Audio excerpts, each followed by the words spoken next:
بسم اللہ الرحمن الرحیم۔ السلام علیکم۔ سیلف ٹریننگ ایپیسوڈ نمبر 19، وسوسہ، شک، وہم۔ دوستوں، قرآن پاک میں سورہ الناس میں ایک ٹرم استعمال کی گئی ہے، خناس۔ خناس جنوں میں سے بھی ہوتے ہیں اور انسانوں میں سے بھی، کیوں شیطان دونوں میں شامل ہے۔ خناس کا کام ہے انسانوں کے اندر وسوسہ پھونک کر ان کو گمراہ کرنا۔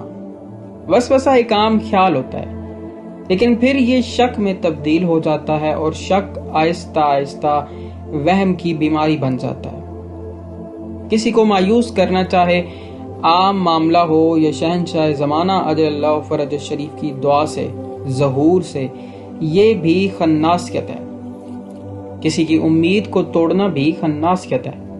ٹیلی پیتھی سے خیال خوانی، نیگیٹو اسپرچولیٹی سے مائنڈ کیپچر کرنا، ان کو گمراہ کرنا، برائی کی طرف راغب کرنا بھی خناسیت ہے، اور ہر خناس پر لعنت ہے۔ وسوسے کا علاج بھی خود پر اور اپنے مالک پر یقین ہونا چاہیے، اور اپنی سوچ کے متعلق بھی سوچیں کہ یہ سوچ یا خیال کیوں پیدا ہوا ہے۔ اپنے دماغ کے باہر چوکیدار بن کر بیٹھ جائیں اور نیگیٹو سوچ کو اندر مت داخل ہونے دیں۔ دوستوں، مرشد کریم سید محمد جعفر الزمان نقوی البخاری سرکار دامت اللہ تعالیٰ فرماتے تھے کہ وضو چاہے شریعت کا ہو یا طریقت کا، شک کرنے سے ٹوٹ جاتا ہے۔ صبح اٹھ کر جن چیزوں سے اللہ کی پناہ مانگی جاتی ہے، ان میں سے ایک شک بھی ہے۔ شک کی ضد یقین ہے، اور یاد رکھیں یقین ہمیشہ پریکٹیکل پریکٹس سے قائم ہوتا ہے۔ جیسے جب کوئی گاڑی چلانا شروع کرتا ہے اور پھر مسلسل پریکٹس سے بہترین ڈرائیور بن جاتا ہے، بالکل اسی طرح جب آپ کے اندر شک پیدا ہو تو جس چیز کے متعلق شک ہو، پریکٹیکلی پریکٹس سے اس کو یقین میں بدلیں، ورنہ یقین مانے آہستہ آہستہ یہ بیماری بن جاتی ہے اور آپ کی زندگی عذاب ہو جاتی ہے۔ اور جب شیطان نے جان لیا کہ شک آپ کی کمزوری ہے، تو پھر وہ آپ کی اسی چیز پر بار بار وار کرے گا، اور چیز عبادت ہو کہ آپ کی فیملی، آپ کی زندگی شک کرتے ہی گزرے گی۔ دوستوں، وسوسہ شک میں تبدیل ہو جاتا ہے، اور اگر اس کا علاج نہ کیا جائے تو یہ وہم کی بیماری بن جاتی ہے، اور وہم کا علاج تو حکیم لقمان کے پاس بھی نہ تھا۔ ایسے مریضوں کے ذہن میں بار بار کچھ خیالات، وسوسے، شک اور وہم آتے ہیں جو گھنٹوں چلتے رہتے ہیں۔ عام طور پر یہ وہم بہت تکلیف دہ ہوتے ہیں، کیونکہ یہ تشدد، سیکس یا قریبی لوگوں پر شک کے بارے میں ہوتے ہیں۔ حالانکہ مریض جانتا بھی ہوتا ہے کہ یہ فضول ہیں، اور مریض بار بار ان کو ذہن سے نکالنے کی کوشش کرتا ہے، لیکن یہ خیالات ذہن سے نہیں نکلتے۔ بعض دفعہ لوگوں کو مارنے پر، ابلا کہنے یا خودکشی کے خیالات بھی ذہن میں آتے رہتے ہیں، اور ان کو دماغ سے جھٹکنا مشکل ہو جاتا ہے۔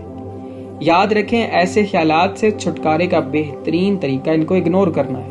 جتنا آپ خیال پر دھیان دیں گے، یہ مزید طاقتور ہو جائے گا اور مزید اپنے جیسے خیالات کو بھی بلا لے گا۔ دوستوں، وہم بذات خود بیماری نہیں ہے، بلکہ بہت سی دوسری نفسیاتی بیماریاں ایسی ہیں کہ جن میں وہم ایک علامت کے طور پر سامنے آتا ہے۔ مثلا ایک شخص اپنی صحت کے بارے میں پریشان ہے، ہر وقت ٹیسٹ کرواتا رہتا ہے، کہیں نہ کہیں اس کو درد محسوس ہوتا رہتا ہے، اس کو جتنا مرضی سمجھو مگر اس کی تشویش ختم نہیں ہوتی۔ یہ سب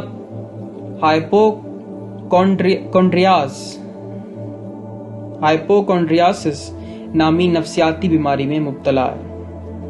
کوئی شخص ہر وقت بار بار ہاتھ دھوتا رہتا ہے کہ میرے ہاتھوں پر گندگی لگ گئی ہے، بار بار تالا کنڈی چیک کرتا رہتا ہے۔ یہ obsessive compulsive disorder کا مریض ہے۔ کچھ لوگوں کو وہم ہوتا ہے کہ ان پر کسی نے جادو کر دیا ہے یا رشتہ دار اس کو مارنا چاہتے ہیں، وہ کسی کے ہاتھ کا کھانا نہیں کھاتا۔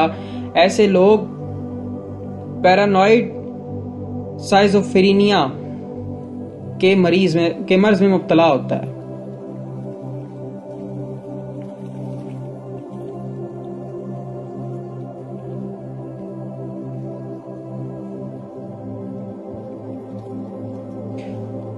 کچھ سب کچھ چھوڑ کر دنیا زندگی فضول ہے، یکدم مذہبی بن گئے ہیں، بات بات پر روتے ہیں، دعائیں کرتے ہیں کہ ان کی گزشتہ گناہوں کے سبب ان کو عذاب دیا جا رہا ہے، اور ناکردہ عذاب بھی اپنے سر ڈال لیتے ہیں۔ حد سے بڑا ہوا احساس گناہ اور عذاب کا وہم شدید ڈپریشن کی علامت ہے۔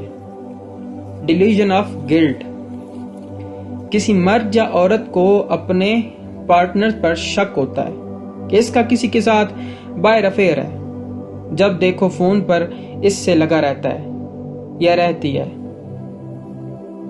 اوتھیلو سائنڈروم کی علامات ہیں یہ۔ دوستوں، ان تمام وسوسوں، شکوک اور وہموں سے بچنے کا بہترین طریقہ اپنے روحانی مرکز اللہ تعالیٰ کے نمائندے سے روحانی رابطہ کرنا ہے اور ان کا قرب حاصل کرنا ہے، تاکہ آپ شیطانی دجالی خناسوں کے حملے سے محفوظ رہ سکیں، کیونکہ اللہ تعالیٰ کا نمائندہ ہی دنیا میں مخلوق کا محافظ ہوتا ہے۔ دعا پاک، صدا پکار، الاجل الاجل یا جمعۃ المبارک اجل اللہ فرج الشریف وصلوات اللہ علیہ یا رب محمد و آل محمد صلی علی محمد و آل محمد وعجل فرج آل محمد۔ عباس حمدانی 59۔